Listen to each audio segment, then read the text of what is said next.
Especially government ಸೇವೆ ಮಾಡ್ತಾ ಇರ್ತಕ್ಕಂಥವ್ರಿಗೆ, ರಾಜಕೀಯದಲ್ಲಿರ್ತಕ್ಕಂಥ field ಅವರಿಗೆ ಸೂರ್ಯ ಭಗವಾನರು ಪರಮೋಚ್ಚನಾಗಿ ನಿಮಗೆ ಕರ್ಮಸ್ಥಾನದಲ್ಲಿ ಇದ್ದಾರೆ. ಮತ್ತೆ ನಿಮಗೆ ಭಾಗ್ಯಸ್ಥಾನದಲ್ಲಿ ಬುಧ ಭಗವಾನರು ಇದ್ದಾರೆ. ಭಾಗ್ಯಸ್ಥಾನದಲ್ಲಿ ಇರ್ತಕ್ಕಂಥ ಬುಧ ಇದೊಂದು ರೀತಿ ಪಾಸಿಟಿವ್ ಡೆವಲಪ್ಮೆಂಟೇ.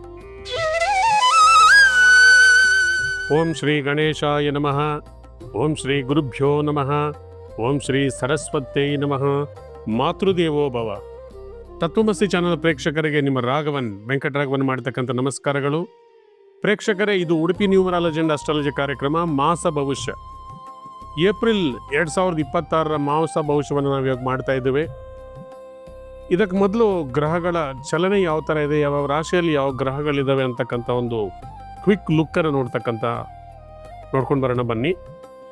ಮೊದಲನೇದಾಗಿ ಗುರು ಭಗವಾನರು ಯಥಾಸ್ಥಿತಿ ಮಿಥುನ್ ರಾಶಿಯಲ್ಲಿದ್ದಾರೆ. ಕೇತು ಭಗವಾನರು ಸಿಂಹ ರಾಶಿಯಲ್ಲಿದ್ದಾರೆ. ಹಾಗೆ ಕುಂಭರಾಶಿಯಲ್ಲಿ ರಾಹು ಭಗವಾನರಿದ್ದರೆ, ಮೀನರಾಶಿಯಲ್ಲಿ ಶನಿ ಭಗವಾನರ ಜೊತೆಗೆ ಕುಜ ಬುಧ ಒಟ್ಟಿಗೆ ಇದ್ದಾರೆ. ಬುಧರು 2ನೇ ತಾರೀಕು ಮೀನ ರಾಶಿಗೆ ಹೋಗ್ತಾ ಇದ್ದಾರೆ. 11ನೇ ತಾರೀಕು ಕುಜ ಎಂಟ್ರಿ ಕೊಡ್ತಾ ಇದ್ದಾರೆ. 19ರವರೆಗೂ ಶುಕ್ರ ಮೇಷರಾಶಿಯಲ್ಲಿದ್ದರೆ, ಸೂರ್ಯ 14ನೇ ತಾರೀಕಿಂದ ಏಪ್ರಿಲ್ ಮೇಷರಾಶಿಗೆ ಪ್ರಯಾಣ ಮಾಡ್ತಾ ಇದ್ದಾರೆ. ಸ್ಥೂಲವಾಗಿ ಗಮನಿಸಿದರೆ ಜಲರಾಶಿಯಾದಂಥ ಮೀನರಾಶಿಯಲ್ಲಿ 3 ಗ್ರಹ ಇದೆ. ಶನಿ ಭಗವಾನರು, ಕುಜ, ಬುಧ. ಶನಿ ಭಗವಾನರು ಕೂಡ ಶುಷ್ಕ ಗ್ರಹ. ಅದೇ ರೀತಿ ಕುಜರು ಅಗ್ನಿ ತತ್ವದ ಗ್ರಹ. ಬುಧರು ಇಲ್ಲಿ ನೀಚರಾಗಿದ್ದಾರೆ, ಭೂತತ್ವದ ಗ್ರಹ. ಕುಜ ಭೂಮಿಕಾರಕರು, ಭೂಮಿಪುತ್ರ. ಇಲ್ಲಿ ಅಗ್ನಿತತ್ವದ ರಾಶಿಯಲ್ಲಿ ಕುಜ ಇರೋದು ಶುಷ್ಕ ಗ್ರಹ. ಜಲರಾಶಿಯಲ್ಲಿ ಶನಿ ಒಟ್ಟಿಗೆ ಇರೋದು ನೀರನ್ನು ಕಮ್ಮಿ ಮಾಡ್ತಕ್ಕಂಥದ್ದು, ನೀರನ್ನು ಇಂಗಿಸ್ತಕ್ಕಂಥದ್ದು. ಯಾವಾಗಲಾದ್ರೂ ಜಲರಾಶಿಯಲ್ಲಿ ಅಗ್ನಿತತ್ವದ ಗ್ರಹಗಳಿದ್ದರೆ ನೀರಿಗೆ ತೊಂದರೆ ಬರ್ತಕ್ಕಂಥದ್ದು. ಮತ್ತೊಂದು ಗ್ರಹ ಜಲಗ್ರಹ. ಶುಕ್ರ ಭಗವಾನರು ಅಗ್ನಿತತ್ವದ ರಾಶಿಯಾಗಿರ್ತಕ್ಕಂಥ ಮೇಷರಾಶಿಯಲ್ಲಿ ಮತ್ತೊಂದು ಅಗ್ನಿತತ್ವದ ಗ್ರಹ ಸೂರ್ಯನ ಒಟ್ಟಿಗೆ ಇದ್ದಾರೆ. ಇದನ್ನು ಎಲ್ಲರೂ ಈ ಜ್ಯೋತಿಷ್ಯ ತತ್ವಗಳನ್ನು ನಿಧಾನವಾಗಿ ಗಮನಿಸಬೇಕು. ಮೇಷರಾಶಿಯಲ್ಲಿರ್ತಕ್ಕಂಥ ಜಲತತ್ವದ ಗ್ರಹ ಶುಕ್ರ, ಅಗ್ನಿತತ್ವದ ಗ್ರಹ ಸೂರ್ಯನೊಟ್ಟಿಗೆ ಅಗ್ನಿತತ್ವದ ರಾಶಿ ಮೇಷರಾಶಿಯಲ್ಲಿದ್ದರೆ, ಮತ್ತೊಂದು ಕಡೆ ಮೀನರಾಶಿಯಲ್ಲಿ ಅಗ್ನಿತತ್ವದ ಗ್ರಹ ಕುಜರು ಮತ್ತು ಶುಷ್ಕ ಗ್ರಹ ಶನಿ ಭಗವಾನರ ಒಟ್ಟಿಗೆ ನೀಚನಾಗಿ ಬುಧನ ಜೊತೆಯಲ್ಲಿರೋದ್ರಿಂದ ಜಲಕ್ಷಾಮ ಬರ್ತಕ್ಕಂಥದ್ದು. ಪ್ರಪಂಚದಾದ್ಯಂತ ನೀರಿಗಾಗಿ ಹಾಹಾಕಾರ. ಪಶು ಪಕ್ಷಿಗಳಿಗೆ, ಜನರಿಗೆ ಕೂಡ ನೀರಿಗೆ ತೊಂದರೆಗಳು ಬರ್ತಕ್ಕಂಥದ್ದು. ಬೆಂಕಿಯಲ್ಲಿ ಹೋಗಿ ನೀರು ಬೀಳ್ತಕ್ಕಂಥದ್ದು, ನೀರಿನಲ್ಲಿ ಬೆಂಕಿ ಬೀಳ್ತಕ್ಕಂಥದ್ದು, ನೀರಿನ ಸ್ಥಾವರಗಳು ಮತ್ತು ಸರ್ವೈವರ್ಸಲ್ಲಿ ಅಗ್ನಿ ಪ್ರಮಾದಗಳು ನಡೀತಕ್ಕಂಥದ್ದು, ಬಾಂಬ್ ಆಗ್ತಕ್ಕಂಥದ್ದು, ಮಿಸೈಲ್ಸ್ ಆಗ್ತಕ್ಕಂಥದ್ದು. ನೀವು ಮಧ್ಯಪ್ರಾಚ್ಯದಲ್ಲಿ ಆಲ್ರೆಡಿ ನೋಡ್ತಾ ಇದ್ದೀರಿ ನೀರಿಗಾಗಿ ಎಷ್ಟು ತೊಂದರೆ ಆಗಿದೆ. ನೀರಿನ ಒಂದು ನಿಕ್ಷೇಪಗಳ ಮೇಲೇನೆ ಟಾರ್ಗೆಟ್ ಮಾಡಿ ಮಿಸೈಲ್ಸು ಮತ್ತು ಬಾಂಬ್ಗಳನ್ನು ಹಾಕ್ತಾ ಇರೋದು ನೋಡ್ತಾ ಇದ್ದೀರಿ. ಇದರಿಂದ ನೀರಿಗೆ ಹಾಹಾಕಾರ ಆಗ್ತಕ್ಕಂಥದ್ದು. ಮುಂದಿನ ರಾಶಿ ಕರ್ಕಾಟಕ ರಾಶಿ. ಕರ್ಕಾಟಕ ರಾಶಿಯವರಿಗೆ ಏಪ್ರಿಲ್ ತಿಂಗಳಲ್ಲಿ ಕೂಡ ಸಂಯಮ ಬೇಕು. ನಿಮ್ಗೆ ಈ ತಿಂಗಳಲ್ಲಿ ಕರ್ಮಸ್ಥಾನದಲ್ಲಿ ಶುಕ್ರ ಭಗವಾನರಿದ್ದಾರೆ. ಆಲ್ ಆಫ್ ಸಡನ್ ಉದ್ಯೋಗದಲ್ಲಿ ಸ್ವಲ್ಪ ಬೆಳವಣಿಗೆಗಳಾಗ್ತಕ್ಕಂಥದ್ದು, ಸಡನ್ನಾಗಿ ಕೆಲಸ ಸಿಗ್ತಕ್ಕಂಥದ್ದು, ಉದ್ಯೋಗದಲ್ಲಿ ಸ್ವಲ್ಪ ಮಟ್ಟಿಗೆ ಪ್ರಮೋಷನ್ಸು, ಇನ್ಕ್ರಿಮೆಂಟ್ಸನ್ನು ನೀವು ಎಕ್ಸ್ಪೆಕ್ಟ್ ಮಾಡ್ಬೋದು. ಎಕ್ಸ್ಪೆಷಲಿ ಗೌರ್ಮೆಂಟ್ ಸೇವೆ ಮಾಡ್ತಾ ಇರ್ತಕ್ಕಂಥವ್ರಿಗೆ, ರಾಜಕೀಯದಲ್ಲಿರ್ತಕ್ಕಂಥ ಫೀಲ್ಡ್ ಅವರಿಗೆ ಸೂರ್ಯ ಭಗವಾನರು ಪರಮೋಚ್ಚನಾಗಿ ನಿಮಗೆ ಕರ್ಮಸ್ಥಾನದಲ್ಲಿದ್ದಾರೆ.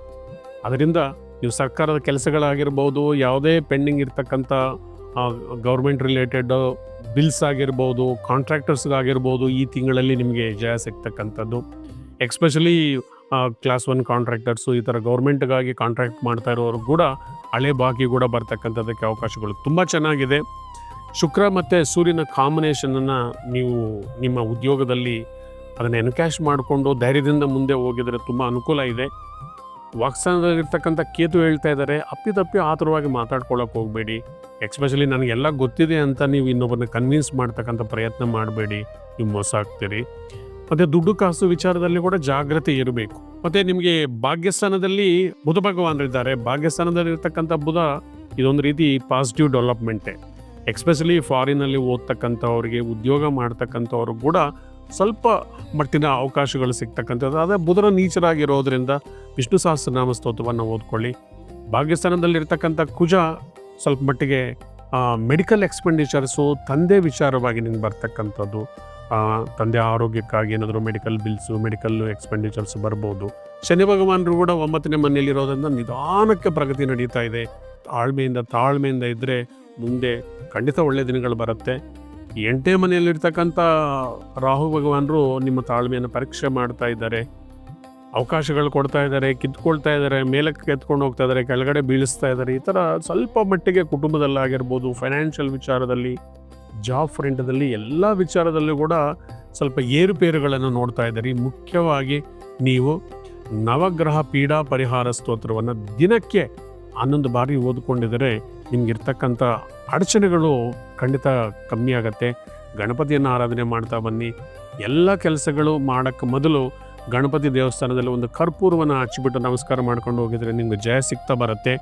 8ನೇ ಮನೆಯಲ್ಲಿರ್ತಕ್ಕಂಥ ರಾಹುನ ಹೊಲಿಸ್ಕೋಬೇಕಂದ್ರೆ ಆರೆಂಜ್ ಕಲರ್ ದಾರ ಕೈ ಕಟ್ಕೊಳ್ಳಿ, ಕಿಚನಲ್ಲಿ ಊಟ ಮಾಡಿ, ತಾಯಿ ದುರ್ಗೆಯನ್ನು ಆರಾಧನೆ ಮಾಡಿ ಅನನ್ಯ ಭಕ್ತಿಯಿಂದ ತಾಯಿಯನ್ನು ನೀವು ನಂಬಿದರೆ ಖಂಡಿತ ನಿಮಗೆ ಆ ತಾಯಿ ನಿಮಗೊಂದು ದಾರಿಯನ್ನು ತೋರಿಸ್ತಾರೆ. ಭಾಗ್ಯಸ್ಥಾನದಲ್ಲಿರ್ತಕ್ಕಂಥ ಕುಜರು ಹೊಲಿಸ್ಕೋಬೇಕಂದ್ರೆ ಸುಬ್ರಹ್ಮಣ್ಯ ಸ್ವಾಮಿ ದರ್ಶನ ಮಾಡ್ಕೊಳ್ಳಿ. ಒಮ್ಮೆಯಾದ್ರೂ ಆ ಕಾಳಹಸ್ತಿಯಲ್ಲಿ ರಾಹುಕೇತು ಶಾಂತಿ ಮಾಡಿ, ಇಲ್ಲಾಂದರೆ ಸುಬ್ರಹ್ಮಣ್ಯ ಸ್ವಾಮಿ ದೇವಸ್ಥಾನದಲ್ಲಿ ಕುಕ್ಕೆಯಲ್ಲಿ ಆಶ್ಲೇಷ ಬಲಿ ಅಥವಾ ನಾಗ ಪ್ರತಿಷ್ಠಾಪನೆಯನ್ನು ಮಾಡಿ ನಿಮಗೆ ಇರ್ತಕ್ಕಂಥ ಅಡಚಣೆಗಳನ್ನು ನೀವು ಮೀರಿ ಜಯ ಪಡ್ಕೊಳ್ಳೋದಕ್ಕೆ ಸಾಧ್ಯ ಆಗತ್ತೆ.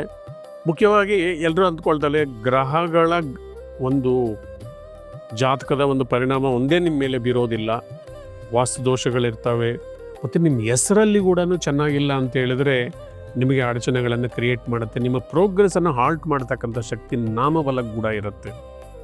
ಸೊ ಹಾಗಾಗಿ ಒಂದು ವೇಳೆ ನಿಮಗೆ ಮನೆಯಲ್ಲಿ ವಾಸ್ತು ಚೆನ್ನಾಗಿಲ್ಲ ಅಂದರೆ ಅದನ್ನು ಸೆಟೇಟ್ ಮಾಡ್ಕೊಳ್ಳಿ. ಮತ್ತು ಹೆಸರನ್ನು ಸಂಖ್ಯಾಶಾಸ್ತ್ರದ ಪರವಾಗಿ ನಿಮ್ಮ ಸಂಖ್ಯಾಬಲಕ್ಕೆ ನೀವು ಇಟ್ಕೊಂಡಿದರೆ ಅನನ್ಯವಾದಂಥ ಒಂದು ಪ್ರಗತಿ ಸಿಗ್ತಾ ಇರುತ್ತೆ. ನಿಮಗೆ 4 ಮುಖದ ರುದ್ರಾಕ್ಷ ಒಂದು ಪೀಸನ್ನು ಕೊಡುತ್ತೆ, ನಾಲೆಡ್ಜನ್ನು ಕೊಡುತ್ತೆ. ಎನಿ ಮಂಡೇ ಬಿಫೋರ್ ಸನ್ರೈಸ್ ಈ 4 ಮುಖದ ರುದ್ರಾಕ್ಷವನ್ನು ನೀವು ಧಾರಣೆ ಮಾಡಿದರೆ ಶಿವನ ಕೃಪೆಯಿಂದ ಎಲ್ಲ ನಿರ್ವಿಘ್ನಗಳವಾಗಿ ನಿಮಗೆ ಜಯ ಸಿಕ್ಕುತ್ತೆ. ಈ ಕಾರ್ಯಕ್ರಮ ಮುಗಿಯೋಕ್ಕೆ ಮೊದಲು ನಮಗೆ ಒಂದು ಅದ್ಭುತವಾದ ಒಂದು ಟಿಪ್ಸನ್ನು ಕೊಡ್ತಾ ಇದ್ದೀನಿ ಪ್ರೇಕ್ಷಕರೇ.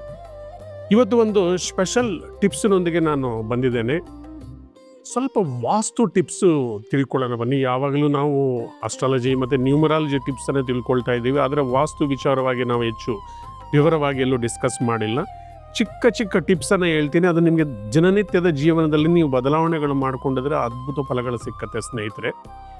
ಹಾಗಾದರೆ ಮೊದಲನೇದಾಗಿ ಮನೆಯಲ್ಲಿ ಫೋಟೋಗಳೆಲ್ಲಿರಬೇಕು ಅಂತ.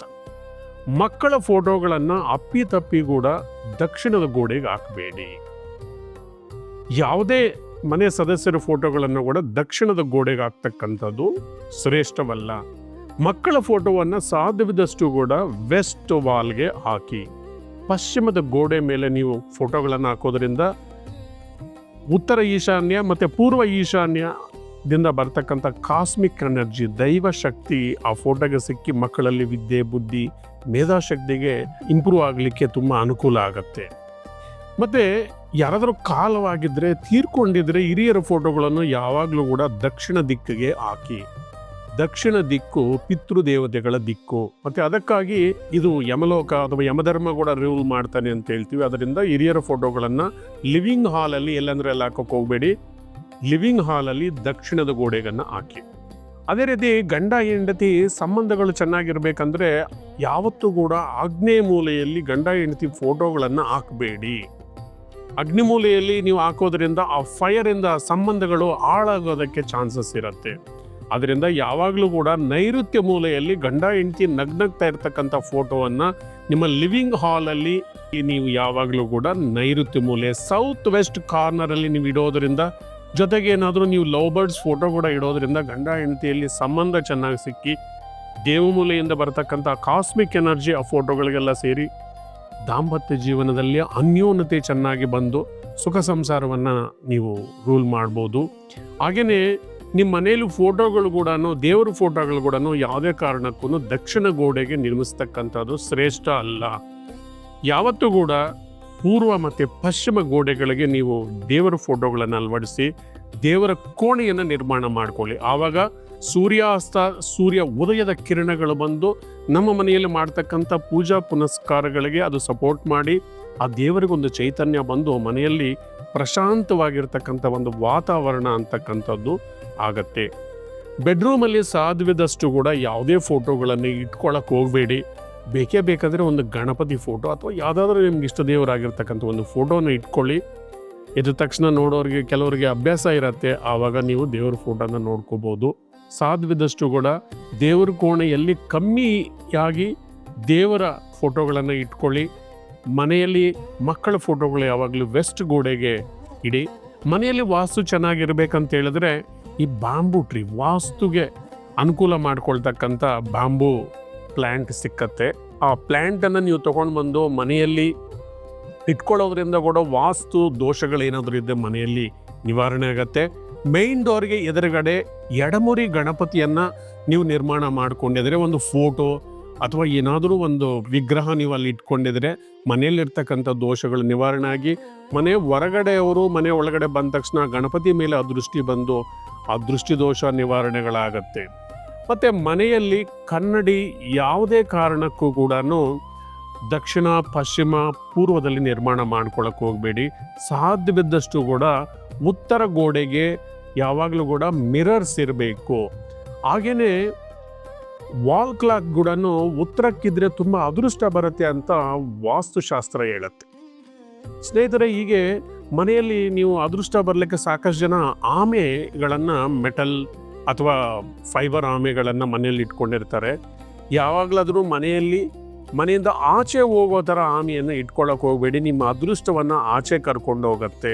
ಮನೆಯಲ್ಲಿ ಯಾವಾಗಲೂ ಕೂಡ ಆಮೆ ಒಂದು ಮೆಟಲ್ದನ್ನು ನೀವು ಮನೆ ಒಳಗಡೆ ಪ್ರವೇಶ ಮಾಡೋ ಥರ ಇಟ್ಕೋಬೇಕು. ದೇವ್ರ ಮನೆಯಲ್ಲಿ ಇಟ್ಕೊಳ್ಳೋ ಆಗಿದ್ದರೆ ನೀವು ಸ್ವಲ್ಪ ಒಂದು ಪ್ಲೇಟಲ್ಲಿ ನೀರು ಹಾಕಿ ಅದ್ರ ಕಾಲು ಸ್ವಲ್ಪ ಮುಳುಗೋ ಥರ ಇಟ್ಕೊಂಡು ಆ ಪ್ಲೇಟ್ ಮೇಲೆ ನೀವು ಆ ಆಮೆ ಚಿತ್ರವನ್ನು ಇಟ್ಕೊಳ್ಳೋದ್ರಿಂದ ಲಕ್ಷ್ಮೀ ಕೃಪಾ ಕಟಾಕ್ಷ ಸಿಕ್ಕತ್ತೆ ಅಂತ ಹೇಳ್ತಾರೆ. ಆದರೆ ಆಮೆ ಉಂಗುರವನ್ನು ಎಲ್ಲರೂ ಹಾಕ್ಕೊಳ್ಳೋಕೆ ಹೋಗಬಾರ್ದು.